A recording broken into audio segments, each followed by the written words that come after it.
Hi, everybody. Welcome to Wednesday and Happy New Year. Let's make this one a really good year. First thing I want to do before I forget, if you're watching this today, Wednesday, and you did the three pennies, tomorrow is the day to spend them. Take the tinfoil off, go out, spend them, leave them as a tip, go through McDonald's and throw them in for Jerry's kids. Just get rid of them. And okay, the first three letters I'm going to sort of do together and just give an answer. This one is from Fran in Illinois. Dearest love of my life just passed away on Monday. He was comatose before his death, but I sat by his bedside and told him how very much I loved him and needed him. He was my anchor, my best friend, my fiance, and I don't know what I'm going to do without him. I don't know what to do with my life now. I just want to hear his voice. I am so depressed that I really need to know how he is. I know from your book that people do not cross into the light until after their funeral, up to 48 to 72 hours after. Yes?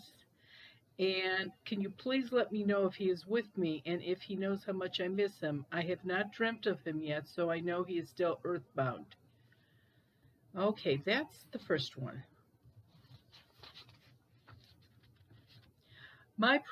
This is from Carol in Ohio. My precious son, Tim, died 2.5 years ago. He had a cardiac arrest in our home and could not be revived. We are a very close, affectionate family and miss him so much. He had a loving fiance and a 12-year-old son with whom he had a very special relationship. Often I hear Often I feel him near me, and when I do, I talk. One day I said with deep feeling, if you could come back and give me one last hug, but if you can only do it once, do it for Ray, the son. He needs it even more. A few weeks later, Ray came to see us. He burst into our house and shouted, Grandma, you won't believe this. My dad came to me in a dream. I started crying and he gave me a big hug. Grandma, it was so real. It felt so real. I hope he does that many more times. Okay, here's the third one. Dear Marianne, it has been 5 years since my son was killed. I am not sure if he died in an accident or was killed. Can you help me? I am heartbroken over his loss and need to know the truth. Can you be of any help to me? I pray to God to help me find peace over the loss of my beloved child. This is Annie, and she is from Pennsylvania. These three letters all ask about people that have died. How are they? Okay, first of all, this one with the son not knowing if died or an accident. I think you need to contact your police or get a report on what they say because there's no way that I would know just from this if he was killed or it was an accident. If you dream of him, that means he has crossed over. Ask him, how were you killed? Did somebody shoot you? Did somebody stab you? What happened to you? No, that would be obvious. It would be murder then. Duh. No, just find out and hope for a dream. It's been 5 years. If you haven't had a dream of him, see if one of your other children, other friends, somebody that has had a dream of him. He may not be coming to you because he's afraid you would be too upset. The one from Carol about Ray, the grandson, absolutely. They come in dreams, they hug you, they kiss you, they can answer questions. They can tell you the numbers for the safe in the house. They can tell you these things. And the last one about her fiance. Yes, it's too early for him to come into a dream. You are correct. But eventually you will. And, you know, you have to remember this: nobody dies before their time. I know a lot of people do not believe in reincarnation, but when you're in my world, when you're reincarnated, you pick, you choose to come back with who you choose to come back with, and you also know how long you're going to live. Of course, you can't remember that when you're born. You can't go, gee, I'm going to be 45 and be hit by a bus. But you may not like the choices you make when you're standing at the foot of your casket, but that was still your choice. For those of you who are new watching this, thank you for coming on, but go to the index and look at it. There are so many other references to dreaming, reincarnation. You don't have to actually, you could probably get your answer from one of those. This one, this one is funny. This one is from Greg in California. I haven't got a ghost problem, at least I don't believe I do, but I sure feel that I've been cursed.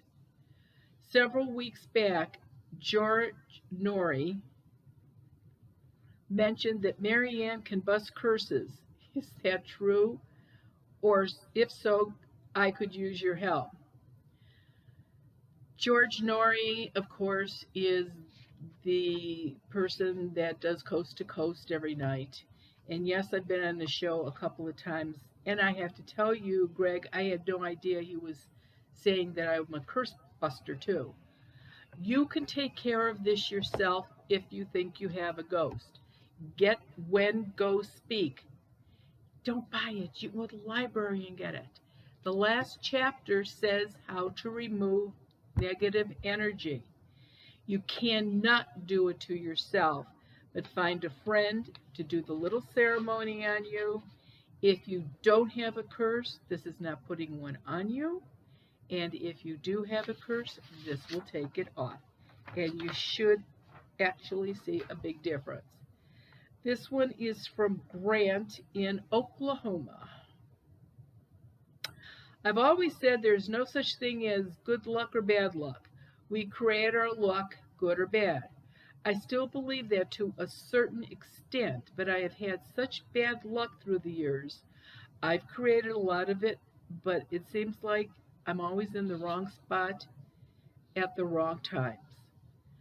I've had some serious problems financially and with employment in the last 10 years. Once again, a lot of the fault is mine. I quit drinking years ago, went back to school, and things seemed to get better, but I can't find a job, can't find a girlfriend. People seem distant sometimes, and I can't figure out what is going on.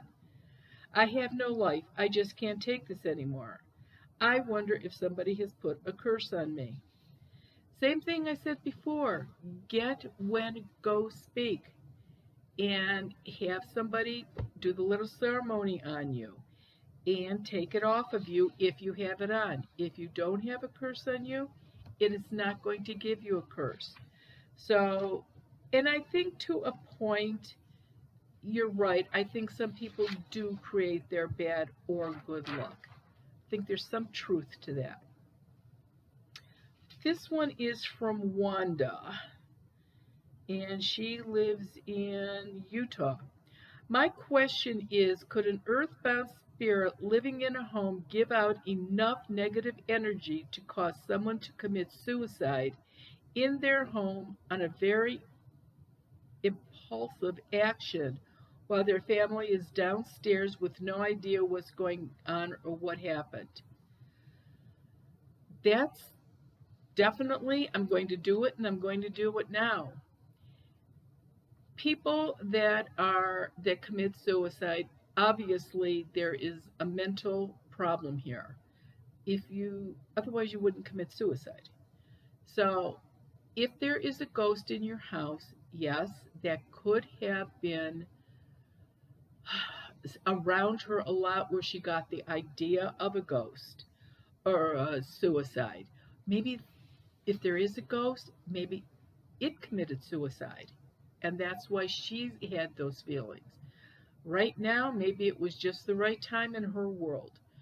So, yeah, it can happen.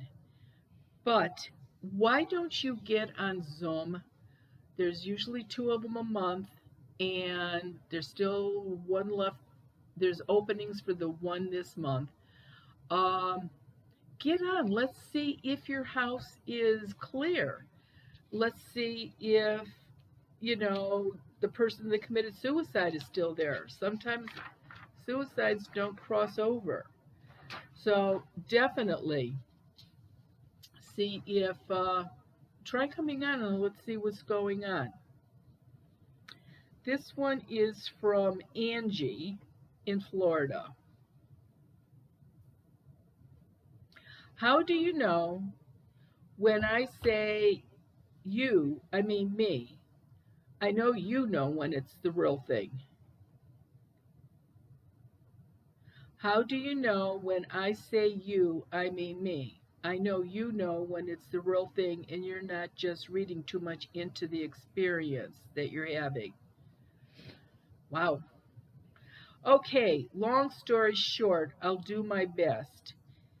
In 2006, we had a house fire. Thank God no one was home when it happened. The cause of the fire to this day is still unknown, with the exception that we know it was electrical. We suspect anyway, and it started in the linen closet. Okay, I gotta go.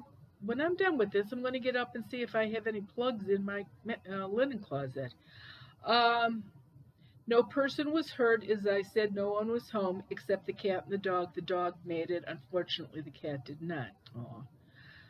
The first week we were back, I felt like someone was here, but after about 2 weeks of being home, I didn't feel that anymore. I never felt like it was something or someone bad, but just something. Shortly after that, strange things started happening. The radio station changed channels, for an example. We had a brand new AC system put in after the fire, and we've had to call the AC company out 5 times. A monitor that was in sleep mode mysteriously woke up when no one else was in the house except me. Just little weird things have been happening, and I just read When Ghosts Speak, and I don't know if I'm just reading too much into what I've read. I believe in spirits, I believe in what you do, but how does an individual determine if it's the real thing happening or if you're just overreacting? I hope you can give me an answer. I think sometimes people, two things can happen when they read that book. One thing, they get answers to what is happening in their house, or like you, things have been going on and now you wonder, is it me or is it somebody or something in the house? So you either call and leave a message or definitely try to get on Zoom. Let's see if there is something in the house and if there is, what you can do about it.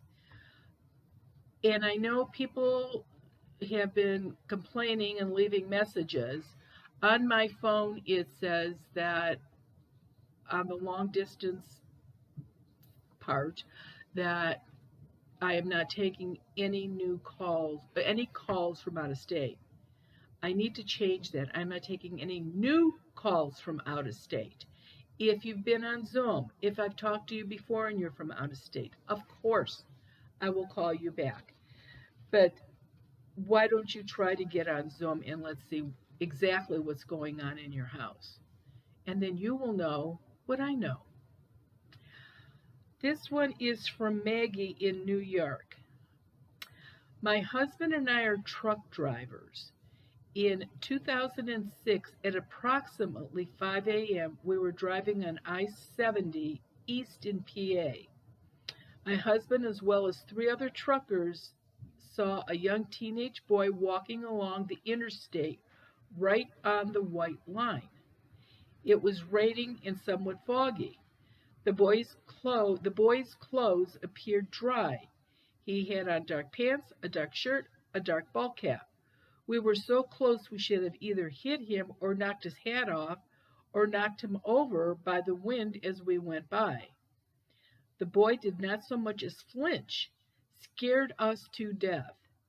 Like I said, the other truckers also saw the same boy that morning. We called the police to report the teen, and they said they had one other person call about the same thing in the same area.